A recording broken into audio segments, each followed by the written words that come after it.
Tropical Storm Debby closing in on Florida. Hurricane warnings issued. Live updates Tallahassee, Florida minus Tropical Storm Debby was growing stronger Sunday and churning closer to an expected Gulf Coast landfall Monday as a hurricane driving life-threatening storm surge and rain totals that could reach 30 inches in parts of the southeast by week's end. This potentially historic rainfall may result in areas of catastrophic flooding. Richard Pask, a senior hurricane specialist with the National Hurricane Center, wrote in a public advisory that warned of a life-threatening situation. Floridians were bracing for the state's first hurricane strike this year in a season that forecasters say could become one of the worst on record. Mandatory evacuations were being ordered ahead of Debby in parts of multiple counties. Leon County, home to Tallahassee, was opening up 6 shelters and schools around the county. A lack of strong steering currents in the atmosphere means Debby will take a slow, soaking stroll after a Florida landfall through the southeast, making it a multi-state threat. After landfall, it's going to slow to a crawl, Michael Brennan, Hurricane Center Director, said Sunday. Governor Ron DeSantis said Sunday that the Florida National Guard and Florida State Guard were activated to support humanitarian assistance and search and rescue missions.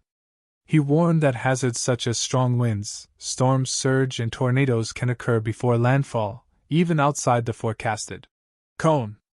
Sustained winds could reach up to 95 miles per hour, he said. President Joe Biden declared an emergency across Florida, authorizing the Federal Emergency Management Agency to coordinate disaster relief efforts for the purpose of alleviating the hardship and suffering caused by the emergency on the local population.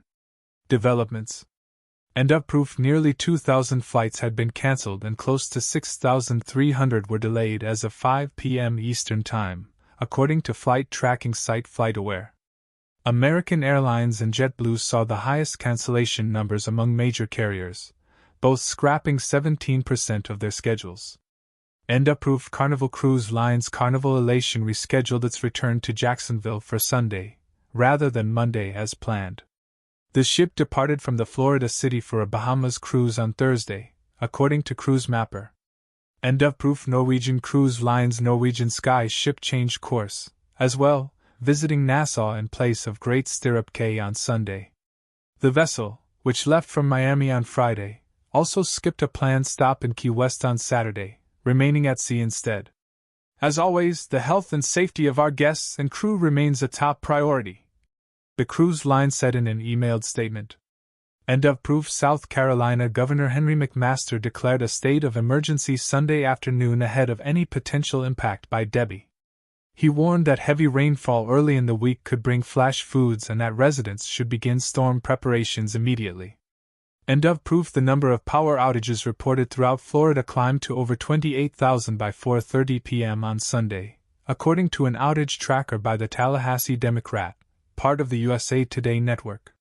Significant outages were reported in Collier, Manatee, Lafayette, and Sewanee counties. More than 1,500 U.S. flights canceled. Cruises also impacted as Tropical Storm Debby looms. Debby, which formed Saturday and became the fourth named storm of the season, was centered about 120 miles west of Tampa with maximum sustained winds of 65 miles per hour at 5 p.m. Eastern Time Sunday, with stronger gusts.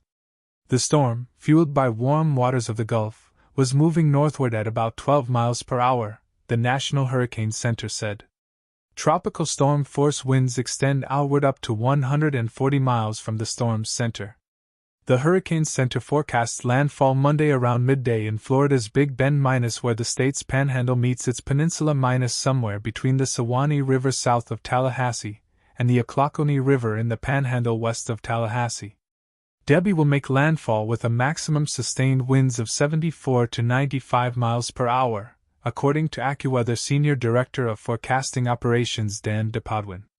Forecasters issued a hurricane warning for the area west of the Ochlockonee River as far as Indian Pass at 5 p.m. Sunday, and issued tropical storm warnings for the area west of Indian Pass to Mexico Beach, Florida, and for the Florida and Georgia coast from Ponte Verde Beach to the Savannah River. The area between the Sewanee and Ochlockonee rivers could flood with up to 10 feet of water, the Hurricane Center reported. AccuWeather forecasted even greater surges for the Big Bend region of up to 15 feet. Road closures in Florida due to flooding. Officials across southwest Florida began reporting roads closed due to flooding Sunday afternoon ahead of Debbie's expected landfall Monday. Sheriff Carmine Marquino of Lee County deployed the agency's Swamp Buggy, a 5,000-pound vehicle that can move through waters up to 4 feet deep to pick up people stranded by the storm, according to Public Information Officer Todd Ulmer. Marquino said roads throughout Fort Myers Beach were flooded. Sarasota County officials warned that several roads in the area were shut down due to flooding. The North Casey Key Road was closed, leaving residents unable to get on or off the key. Erosion caused by the storm undermined roads leading into Casperson Beach near the city of Venice, and rocks used for shoreline stabilization were washed onto the Minnesota Key Road by flooding that left the area underwater. Sandra Tapfumani, chief of the county's emergency management agency, urged residents to stay home, call 311 for help and, if on the road, turn around, don't drown.